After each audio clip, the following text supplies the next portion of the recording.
नमस्कार. रॉयल कारभारीन या आपल्या चॅनलवर तुमच्या सगळ्यांचे स्वागत करते.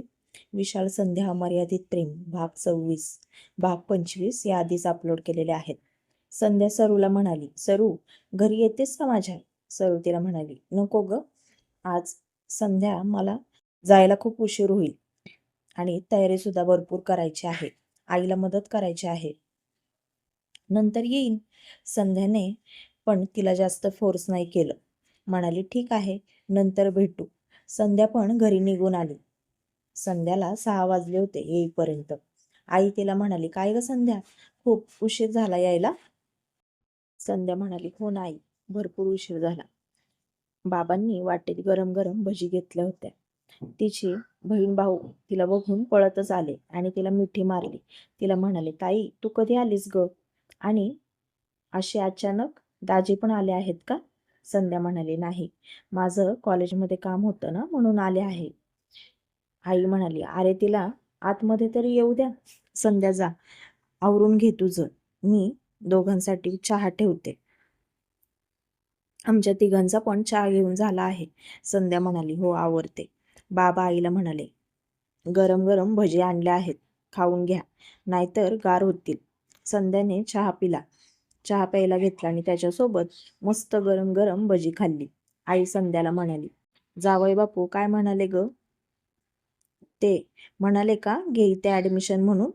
पण संध्या, इथून खूप लांब पडेल तुला. संध्या म्हणाली, नाही ग आई, इथे ॲडमिशन घेणं शक्य नाही, मला खूप लांब पडेल. त्यापेक्षा ते म्हणाले आपल्या इथे घेऊयात, माझं इथे जाण्या येण्यातच खूप वेळ जाईल. आई पण म्हणाली, बरोबर आहे, त्यांच्या विचाराने चांगलं कॉलेज घे तिथे, म्हणजे तुला पण सोयीस्कर पडेल. उद्या जेवून जा. नाही आई, उद्या सकाळी लवकरच जाईल. दुपारी यांच्यासोबत जायचं आहे कॉलेज बघायला, जास्त वेळ लावायला नको. संध्याची आई म्हणाली, बरोबर, ठीक आहे, तू म्हणशील तसं. बाबा स्टँडवरती सोडायला येतील तुला सकाळी. संध्याने आईला स्वयंपाक करायला मदत केली. भावंडाचा पण अभ्यास घेतला थोडासा. लवकर जेवली आणि विशालच्या फोनची वाट पाहत होती. मनातच म्हणाली, मी अजिबात यांना फोन लावणार नाही. हे फोन लावतात का बघू मला. पण विशाल पण खूप दमला होता. त्याला मित्राचा फोन आला, त्यात तो फोनवरती बोलत बसला आणि नंतर जेवण झालं आणि लगेच झोपला.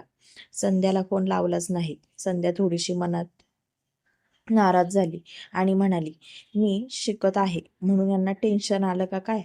पण कसलं टेन्शन आलं आहे एवढं काय माहिती. घरी गेल्यावरती यांच्याशी नीट बोललं पाहिजे. दुसऱ्या दिवशी सकाळी संध्याने तिचं आवरलं आणि लवकर घरी निघाली. संध्याची आई तिला म्हणाली, संध्या बाबांना सोडायला येऊ दे का तुला?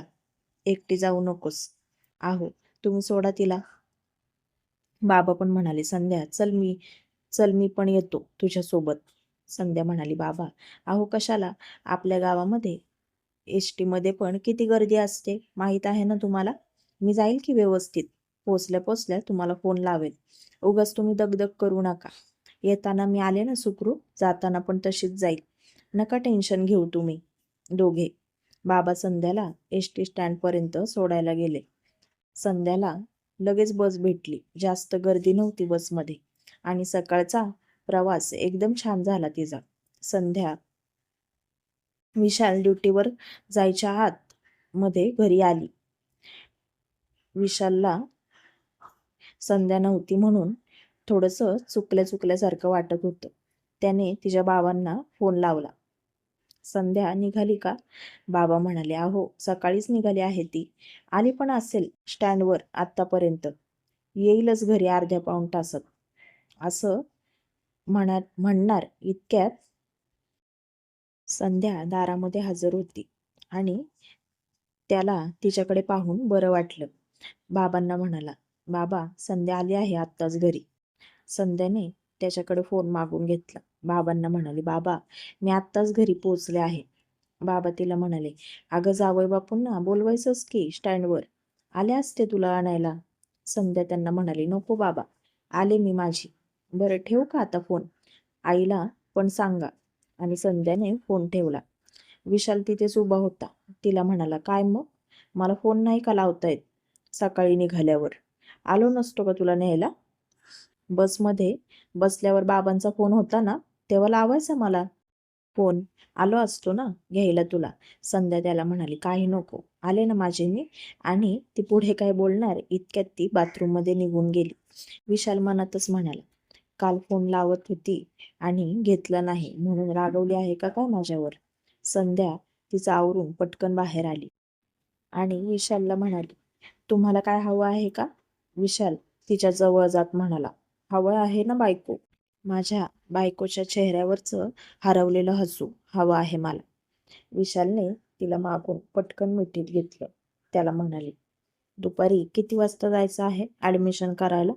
विशाल म्हणाला, दुपारी येतो तुला न्यायला, आवरून ठेव 2 वाजेपर्यंत, मग जाऊयात. संध्या त्याला म्हणाली, ठीक आहे, या बाहेर नाश्त्याचं बघते. तुम्हाला काय हवं आहे का, आत्ताच मागा माझ्याकडे.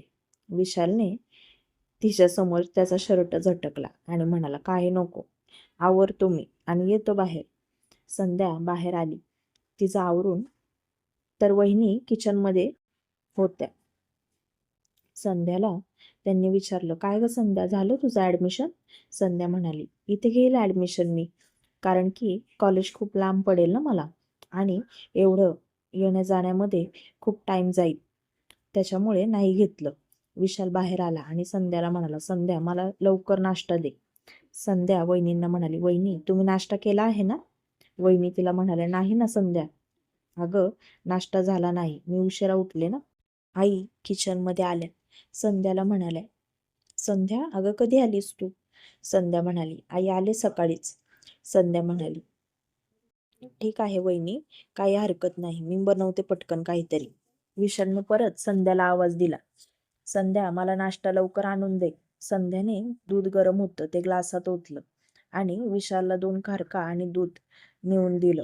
विशाल म्हणाला, हे काय, आज नाश्ता नाही का केला वहिनींनी.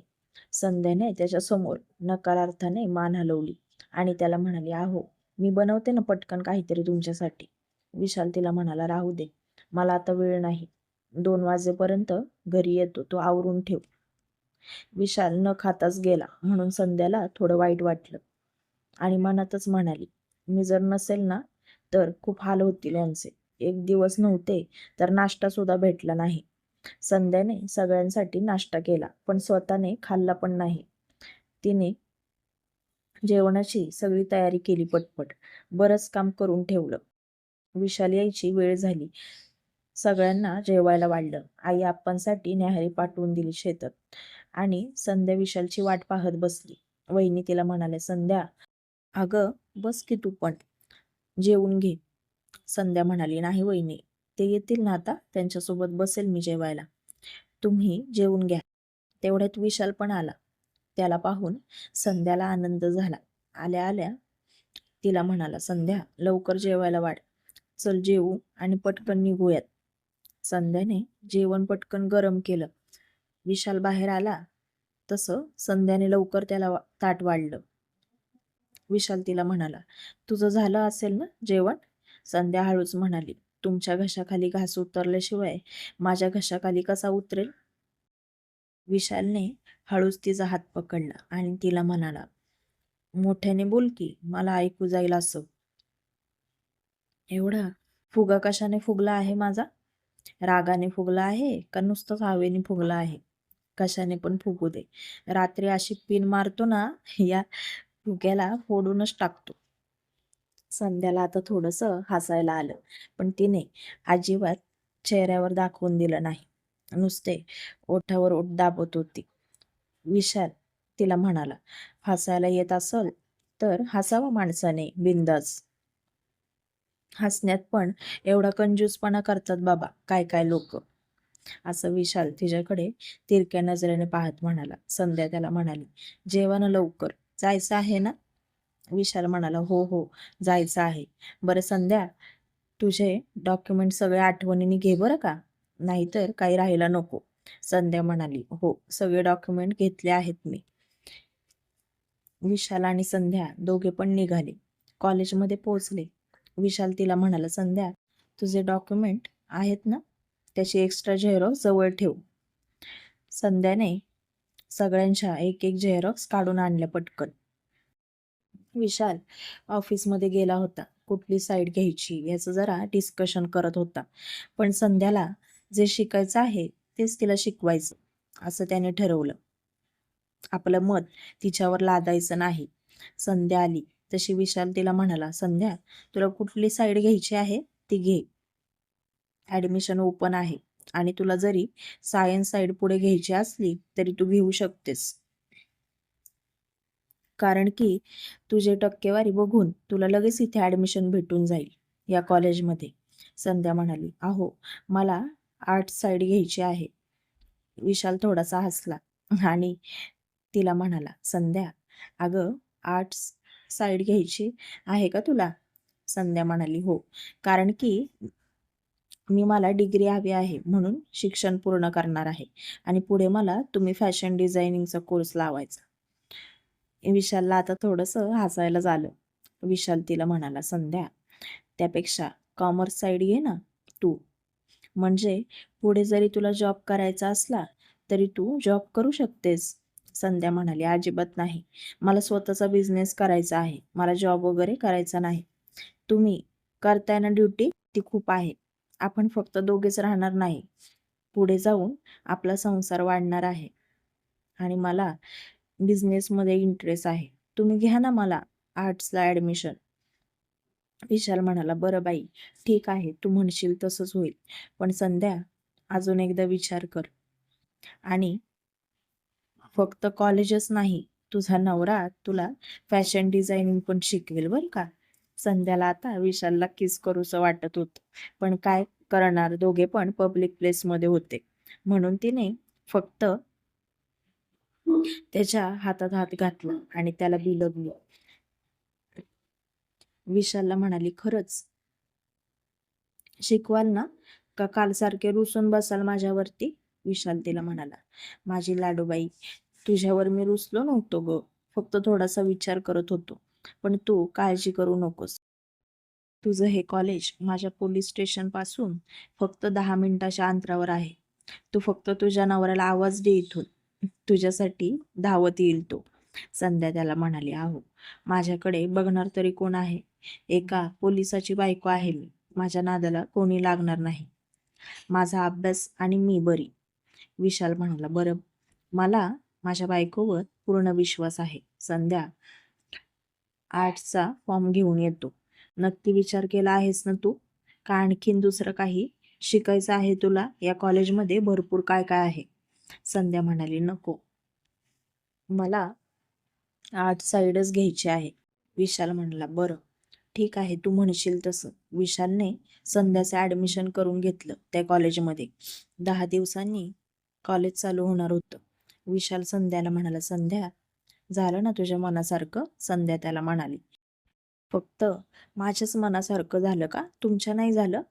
संध्या, तुझ्या मनासारखं झालं म्हणजे माझ्या पण मनासारखं झालं. मी पण खुश आहे. तू चांगला निर्णय घेतला आहेस. पण मला एक सांग, तू ही साईड घ्यायचं का ठरवलंस? संध्या म्हणाली, अहो, असंच. मला फॅशन डिझायनिंगमध्ये खूप आवड आहे, अगदी लहानपणापासून. त्याचे वेगवेगळे कॉलेज असतात, पण एका चांगल्या ठिकाणी तो कोर्स पूर्ण करायचा असं मी ठरवलं आहे. आणि माझं शिक्षण सुद्धा पूर्ण होईल. दोन्ही गोष्टी पूर्ण होतील माझ्या, म्हणून आर्ट्स साईड घेतली. विशाल म्हणाला, वा, माझी बायको हुशार आहे हा, खूप. संध्या, आता मी ड्युटीला जातो. तू घरी जाशील ना?